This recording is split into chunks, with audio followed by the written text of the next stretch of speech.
Hello everyone. आज के lecture में हम लोग एटॉमिक मास के बारे में देखेंगे। तो चलिए हम देखते हैं एटॉमिक मास होता क्या है। तो प्रीवियस लेक्चर में हम लोग देखे थे कि एटम होते क्या हैं। जो भी एलिमेंट बनते हैं वो क्या होते हैं, सेम टाइप ऑफ एटम से मिलकर बनते हैं। मान लीजिए क्या है कि कोई भी हम एटम ले लें, उस जैसे मैंने ले लिया कार्बन। कार्बन ये क्या है, एलिमेंट है। तो ये बहुत सारे क्या करेंगे, एलिमेंट से मिलकर बनेंगे। कौन से एलिमेंट, कार्बन एटम का। तो मतलब कि ये कार्बन एटम ऐसे ऐसे छोटे छोटे ये क्या होंगे, ये कार्बन एटम से मिलकर बनेंगे। तो हम इसमें से क्या करें, एक कार्बन एटम को बाहर निकालना है। हमने क्या किया, एक कार्बन एटम को बाहर निकाल लिया। अब आते हैं हम यहाँ पर, देखिए it is defined as the number which indicate how many times of the mass of one atom of the element is heavier is compare of 1/12 part of the mass of one atom of carbon 12। तो देखिए अब यहाँ पर हमने जो measurement करेंगे उस किससे करेंगे, कार्बन से करेंगे। अब कार्बन से क्यों करेंगे, क्योंकि देखिए कार्बन का ऑकरेंस जो है, नेचर में ऑकरेंस हर जगह उपस्थित है। अदर एलिमेंट के अपेक्षा कार्बन का ऑकरेंस उपस्थिति हर जगह। और ये जो होते हैं ये न लिस्ट रिएक्टिव होते हैं और न मोस्ट रिएक्टिव होते हैं, मॉडरेट होते हैं। ठीक, और इसके आइसोटोप्स भी बहुत ही कम होते हैं। जैसे कि C12 की बात की गई है। C12 देखिए इनके आइसोटोप्स जो होते हैं C12 होते हैं, C13 होते हैं और C14 होते हैं। तो इन्वायरमेंट में सबसे ज्यादा मात्रा में कौन सा पाए जाते हैं, C12 पाए जाते हैं। ठीक है, अदर एलिमेंट के अपेक्षा क्या होते हैं, ये इनकी ऑकरेंस ज्यादा है इन्वायरमेंट में। इसलिए यहाँ पर जो साइंटिस्ट थे वो क्या किए, कार्बन 12 को एक रेफरेंस माने मेजरमेंट करने के लिए, किसी भी एटम का मास फाइंड करने के लिए। ठीक है, अब देखिए फिर उन्होंने क्या किया, जब कार्बन 12 को उन्होंने मेजर कर लिया, फिर इसका क्या किए, 1/12 पार्ट किए। कार्बन का क्या किए, 1/12 पार्ट किए।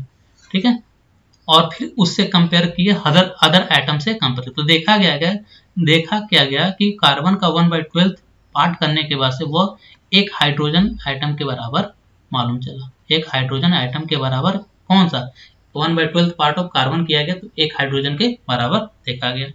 और जो ये हुआ अदर एलिमेंट का जो हम मेजरमेंट कर रहे हैं उसको क्या बोला गया, रिलेटिव एटॉमिक मास बोला गया। रिलेटिव एटॉमिक मास क्या होता है, देखिए कि जैसे हम दुकान पे जाते हैं सामान लेने के लिए, या कोई भी चीज हम जो लेते हैं वो क्या होता है, वो हम रिलेटिव कैलकुलेट करते हैं ना। जैसे क्या होगा कि 1 किलो बाट जो होता है, जितना होता है उसी के अमाउंट में ही तो हम आलू या टमाटर या जो भी चीज लेते हैं तो क्या होता है, रिलेटिव लेता है। तो यहाँ रिलेटिव का काम कौन कर रहा है, कार्बन 12 क्या कर रहा है, रिलेटिव का काम कर रहा है अदर एटम को मेजरमेंट करने के लिए, कि अदर एटम उस कार्बन 12 के 1/12 पार्ट से कितना ज्यादा है और कितना कम है।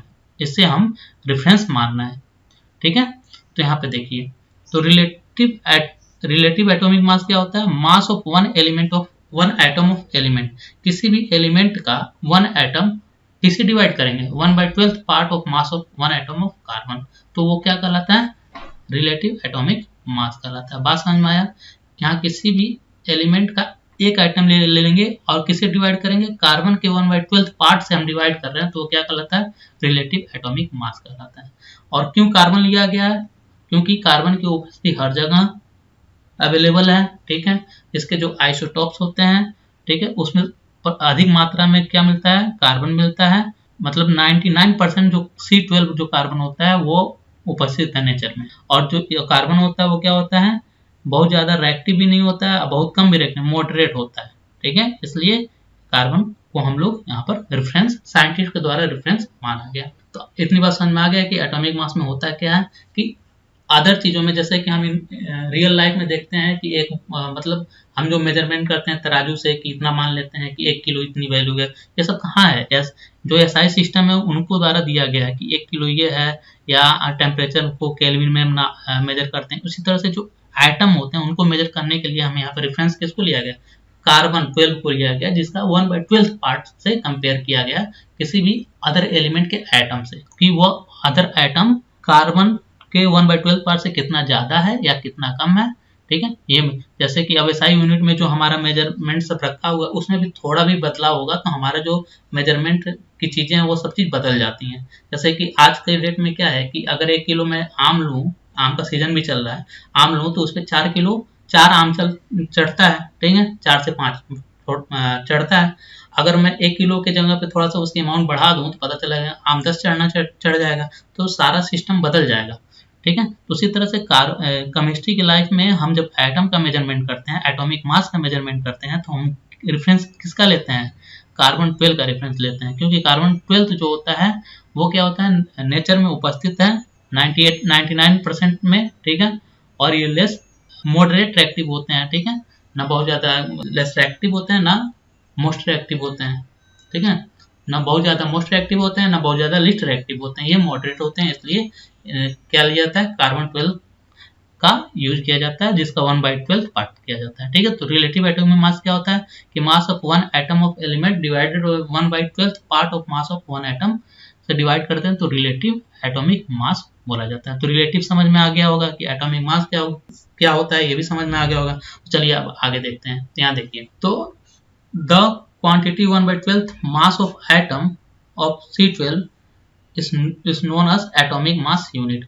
अब देखिए क्या बोला गया कि जो हमारा कार्बन है, कार्बन एटम है, तो एक एटम कार्बन कितना होता है, 12 वेट उसका माना गया है। ठीक है, अब इस एटम का, एक कार्बन एटम जो है इसका 12th पार्ट कर दिया गया, तो यहाँ पे वेट में भी क्या करेंगे, 12th यूनिट कर देंगे। तो यानी कि 1/12 पार्ट किसको मान लिएगा, 1 आ गया।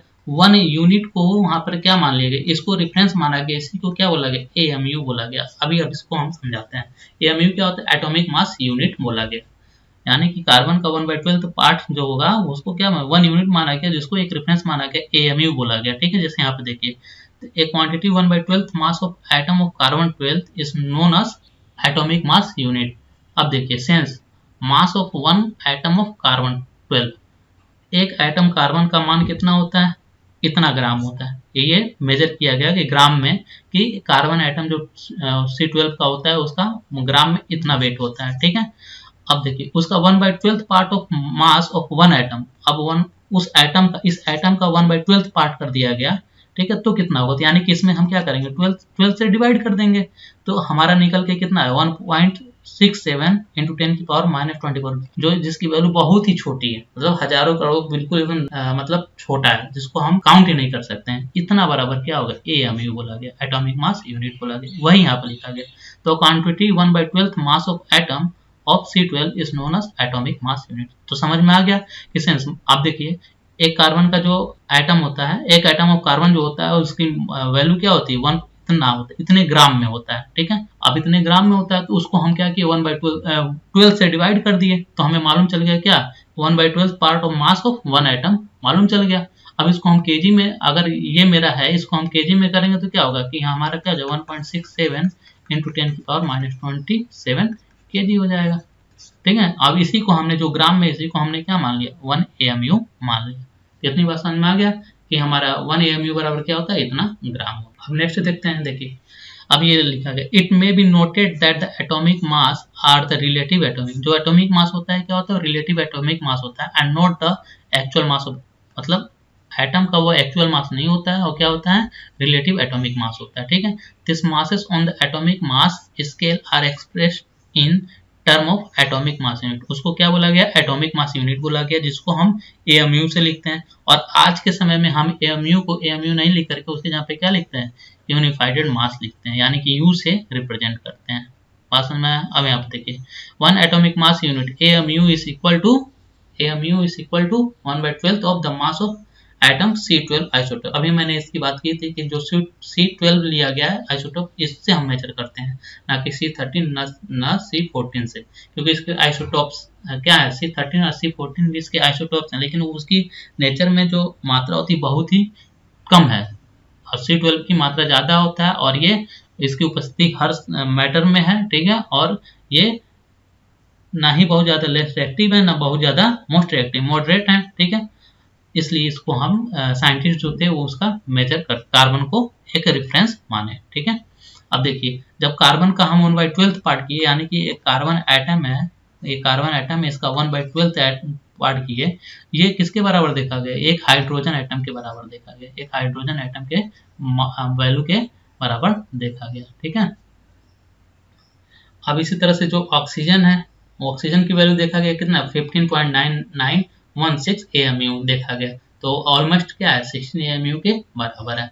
ठीक है, यानी कि जो हमारा एक कार्बन का एटम जो वैल्यू था उसमें हम 16 से गुणा कर देंगे तो हमको क्या मिल जाएगा, ऑक्सीजन का वैल्यू एटॉमिक मास मिल जाएगा। ठीक है, ऑक्सीजन का एटॉमिक मास करने के लिए हमें क्या करना है, कार्बन का जो वैल्यू है उसमें से 16 से गुणा कर देंगे तो हमें मिल जाएगा क्या, ऑक्सीजन का एटॉमिक मास। तो आई थिंक सबको समझ में आ गया होगा कि एटॉमिक मास होता क्या है। तो मेरा सेशन अगर पसंद आया तो please comment, like, share and subscribe कीजिए। Thank you.